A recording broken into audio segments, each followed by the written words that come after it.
I call the Honourable Kyle McGinn. Thank you, Mr Acting President.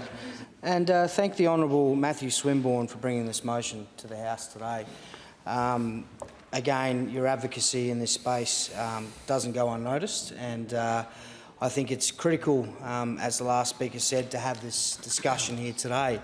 There must be, unfortunately, a lot of parliamentary business on, but I think people should take the time to read Hansard and get a real hold on the issue that is at hand. It, to me, just has that same sour taste of asbestosis. Probably before my time, asbestos was around in the working men and women's life, and it was everywhere. And what we've seen come out of that was what we're facing now. It's not an instant injury. It's not something where you chop your finger off and you can see it, there's the damage, we assess it, we fix the hazard, we move on and go to the next place. This is something that happens in away from the workplace, years down the track, without being sort of monitored unless they go and report it, and then they've got to chase it back to where they worked at the time. And again, as the Honourable Matthew Swinburne stated, the cowboy operators, who I'm sure are engaging casualisation, labour hire outfits that it's a bum on a seat to them, and if you're not doing the job, out the door. And I've spoken about it in this place before, how that need for flexibility for employers often results in reduced safety standards on a workplace.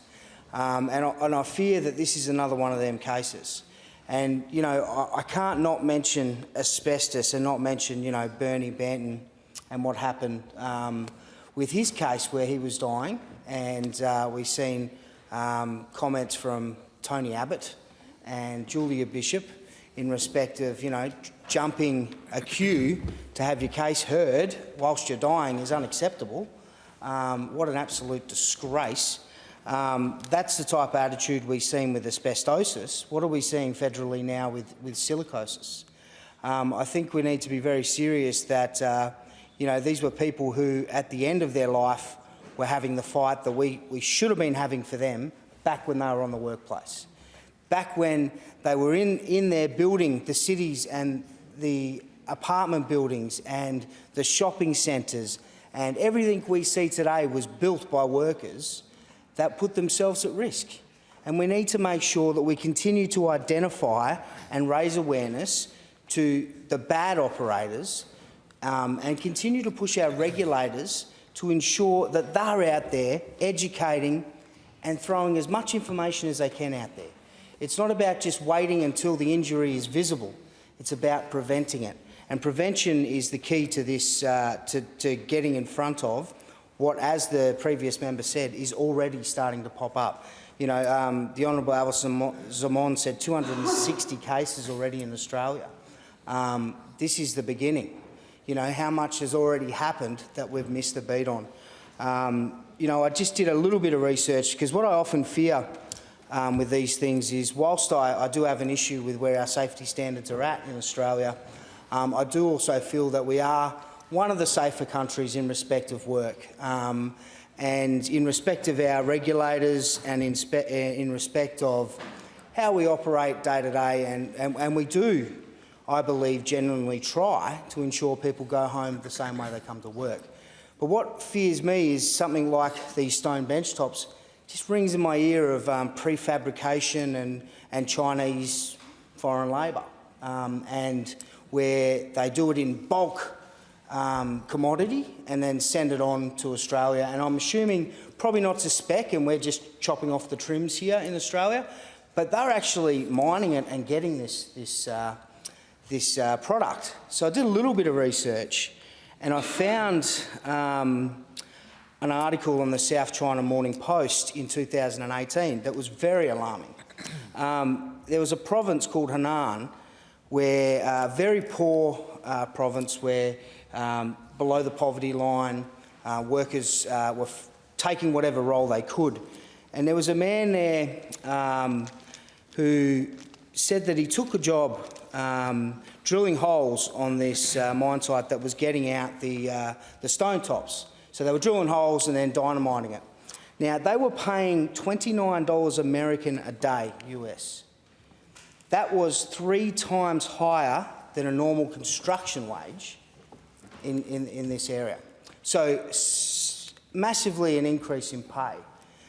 But they were unaware at the time what they were doing was causing damage to them.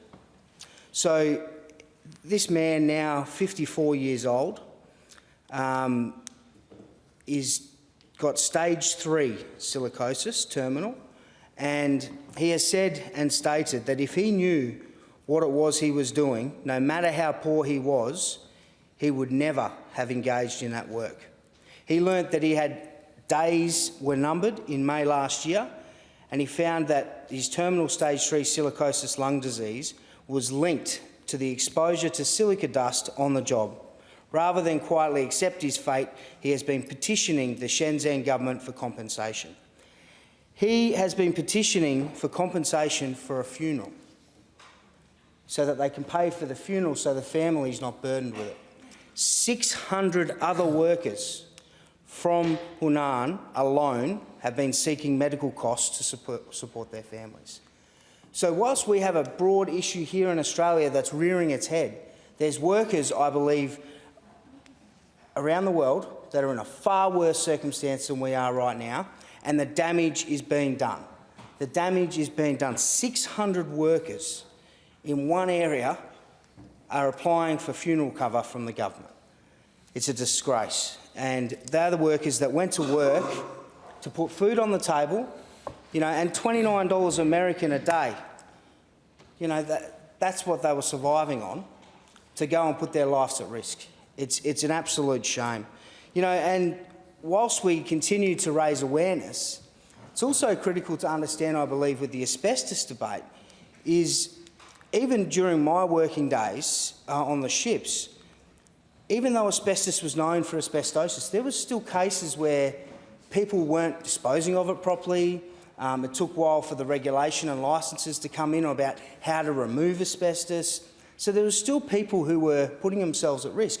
I remember clearly when I was on a ship in Darwin, and there was a ship behind us that was known to be from overseas, and we knew they had a few issues with safety, so we went down to have a look. There were guys covered in blue asbestos, covered head to toe. No breathing apparatuses, just their overalls on, no idea what they were exposing themselves to, but they were doing the job because they were told to do it. Now, the person who's sitting above these companies in the silicosis and in asbestos often sits in an ivory tower, making their money and pushing forward all their construction jobs without too much of a worry about what's happening on the ground. It's the people on the ground that are being affected.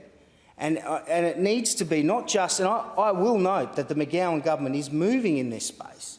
And the move in WorkSafe that they've announced in respect of industrial manslaughter and more inspectors, it is needed. Get them on the ground. Get them there ASAP, because workers are still dying today when they shouldn't be.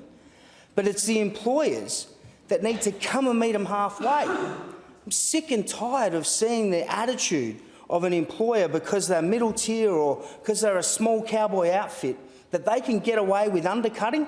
You know, when we subcontract work out, when a client picks a subcontractor, and when you go and do a deal with a big client and you say, right, these are the safety standards that you're going to be using, this is the level that we want to see you at, and then they subcontract it to another company and say, well, that's a separate company, it's got nothing to do with us.